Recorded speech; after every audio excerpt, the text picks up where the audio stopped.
One day, I came home to find Megan crying in her room.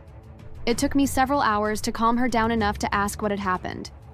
When her tears finally stopped, she told me that Nathan had cornered her, held her down, and kissed her. He had touched her inappropriately and warned her that if she dared to mention it to anyone, he would strangle her. She tried to cry out for help, but he punched her in the stomach. He then told her that she better behave better next time since he had paid our father good money so that he could take us to his cabin for the weekend. I didn't even want to question just how horrific such a weekend with Nathan would be, and the fact that our stepfather felt that he had the right to sell us to his friend, knowing full well that his friend had vile intentions, was even more disgusting.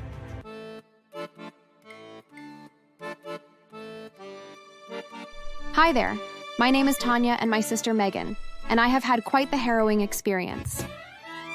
It all started when we were much younger. Our father was such a gentle and loving man, and treated my younger sister and I like we were the most important people in the whole world. Our mother was also amazing, but not the sharpest tool in the shed. But regardless, we were one big happy family, and we thought that things would keep being that way forever. Until one day, our father was driving home later from work. It was raining fiercely, and he lost control of his car and got into a horrible accident. Our mother told us that he died painlessly and that he didn't suffer. I just hoped that she was telling the truth. Neither my sister or I really could fathom a world without our father in it, but nevertheless, that's just how things were. It took years before we were done grieving, but meanwhile, our mother didn't share in our grief. No, instead, she suddenly wanted to party it up. In a weird way, we just assumed that it was her way of dealing with the loss, but it was anything but productive. She would drink and stay out all night long and pretty much stop going to work. Things were starting to even get a bit nasty at home, as she would get abusive when she drank. Tanya, you stupid little bitch. Where did you hide my whiskey? I didn't hide anything. And why are you speaking to me like that? Daddy would never say such a thing. Yeah, well, he's dead, so it doesn't really matter what he would or wouldn't do. And don't lie to me. I know you hid it. If you don't want me to smack you around, I suggest you bring it to me right now. She truly didn't have much control of herself when she drank, and she had begun drinking more and more at the time. Eventually, she was fired from her job, and that's when things took a really dark turn. She blew through her savings very quickly and was suddenly desperate for more money, and she really didn't care where she would get it from. She just knew that she needed to get enough so that she could continue to live her party lifestyle. That was when she met Gary. Gary owned a massive company and was very wealthy. To be honest, I'm not sure what he saw in our mother, but the two of them hit it off really well, and before we knew it, they were engaged to be married. When she first started dating Gary, both Megan and I were cautiously optimistic, and we thought that maybe he would be a good influence on her, and that she might just turn her life back around, and we would get back the old mother that we used to know. But instead, he just threw money at her and encouraged her to party as much as she wanted. And whenever she did, he would pay Megan and I a lot of uncomfortable amount of attention. Hey there, Tanya. You and Megan are looking very pretty today. I bet all the boys your age keep asking you out. If they aren't, then they are dumb. Girls as sexy as you two. How could they not? I'm sorry, but what? Why would you say something like that? Yeah, that's a pretty weird thing to say about your stepdaughters. Oh, lighten up. I'm just telling you that you're both very pretty, that's all. Yeah, geez, you two are such prudes. Relax already. If it had only been odd comments like that, then it would have been fine. It would have been really weird and uncomfortable, but it would have been fine. However, Gary wasn't just saying odd things. He was also getting a little handsy too.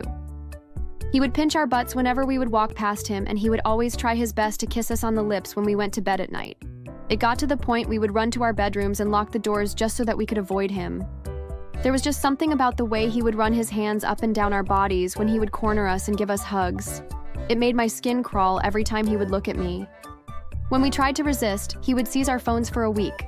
The funny part was that my mother didn't even bother to ask why. She just didn't care.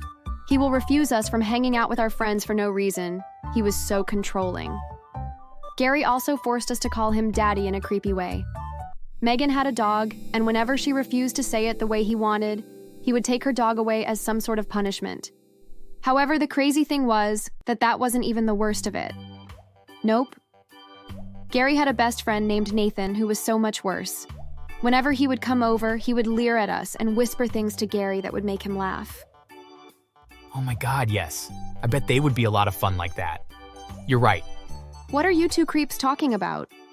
If you want to know, then you would need to come closer and give your old daddy and Uncle Nathan a kiss. I'd rather kiss a dead raccoon. You say that now, but I bet I could change your mind if you spent more time with me. What started as just annoying had become incredibly toxic, and more it felt like Megan and I were in real danger. We tried to tell our mother that we were concerned Gary and Nathan were plotting something nefarious and intended to hurt us. But the few times she was sober, she would just scream at us, insisting we were making things up. She threatened that if we didn't stop, she would beat us until we forgot who we were. The worst part was that after beating us, she would burn our nicest dresses, claiming she was teaching us a lesson, raising us the right way, so we wouldn't be liars in the future. She worshipped Gary, seeing him as a saint who could do no wrong, which meant that if we wanted to keep ourselves safe, that it would be entirely up to us. Although I didn't have any idea of how to do so. Since our mother didn't believe that we were in danger, we doubted that any other adult would either. So we decided that we would just avoid Gary and Nathan as much as possible and try to come up with a plan that would finally get them to leave us alone. However, things only escalated. One day, I came home to find Megan crying in her room. It took me several hours to calm her down enough to ask what had happened. When her tears finally stopped, she told me that Nathan had cornered her, held her down, and kissed her. He had touched her inappropriately and warned her that if she dared to mention it to anyone, he would strangle her. She tried to cry out for help, but he punched her in the stomach. He then told her that she better behave better next time since he had paid our father good money so that he could take us to his cabin for the weekend. I didn't even want to question just how horrific such a weekend with Nathan would be, and the fact that our stepfather felt that he had the right to sell us to his friend, knowing full well that his friend had vile intentions, was even more disgusting. Our time to figure out a strategy for how to get them to leave us alone had run out, and without any other options. I decided that our mother would help out whether she wanted to or not. She had grown more and more cruel towards Megan and I, and it had gotten to the point where she was almost as bad as Gary. So when I tell you that, I felt justified to do what I did next. Just know that I'm not making it up. I don't know what had become of the woman that my father had married, but I suspect that she died the same day that he did, and she had been replaced with a demon that was intent on making everyone suffer as much as she did. At any rate, I waited until she blacked out from drinking, and then I snuck into her bedroom, and while wearing gloves, I went into her closet, and I grabbed the handgun that she kept in there. I had seen it several years earlier, and I had always wondered why she owned one, but now I was just relieved that it was there. I then went and hid all of her bottles of liquor and even her drugs that she would take, and I waited. When she finally woke up, she marched straight to the liquor cabinet and began frantically looking for the source of her next drink, and when she couldn't find anything, she came looking for me. Where is my liquor? I know that you hid it. Now where is it? Mom, I don't have any of your booze. I wouldn't hide it on you, but I did see Gary and Nathan having some drinks on the patio. Ask them. Maybe they know. It was all a part of the plan, but thankfully my mother wasn't the brightest person in the world, and she fell for my scheme and charged over to the patio to confront Nathan and Gary. Where is my booze? Why would we know? Because it's all gone and you have drinks in front of you. Now where is it? We don't know. You perverts are lying. I know that you are lying, and when I find my booze, I'll bring it out here and smash it over your heads. It was perfect. My mother was yelling at the top of her lungs, which meant all the neighbors were hearing her as well.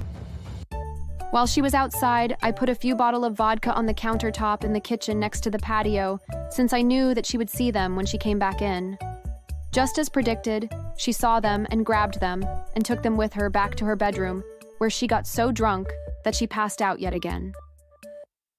That was when I grabbed her gun, and while wearing gloves again, I waited for Nathan and Gary to come inside. Thankfully, I didn't have to wait long.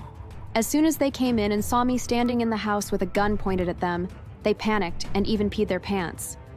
Hey, where did you get that? You shouldn't play with such a thing. I'm not playing with it. It's a tool, and I'm going to use it to remove you two pedophilic monsters out of my life before you have a chance to hurt Megan or myself ever again. Wait a minute there, young lady. We can talk about this. I'll tell you what. I'll call off the weekend at the cabin, okay? See, we can all be reasonable. No, that isn't good enough. Without even giving it any more thought, I pulled the trigger over and over again and I shot both of them several times. I then ran upstairs and put the gun into my mom's hands, and then I hid the gloves under my bed. After a few minutes, I called the police and told them that Megan and I had heard a huge argument between our stepfather and mother, and then we heard gunshots. They sent over some squad cars immediately, and the second that they saw her passed out with a gun in her hand, they arrested her. There wasn't much evidence to go on, really. Neighbors reported that they had heard Gary and our mother arguing, and then sometime later, they heard gunshots. Our mother had been so inebriated that she blacked out and couldn't remember any of it, or really much of anything, for the past few days. It was all an alcohol-fueled blur. However, her fingerprints were the only ones on the gun, and so the police had no other choice but to arrest and charge her for the deaths of Gary and Nathan.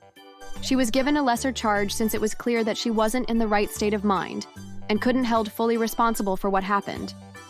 However, she still was sentenced to prison. I will say that it was probably for the best.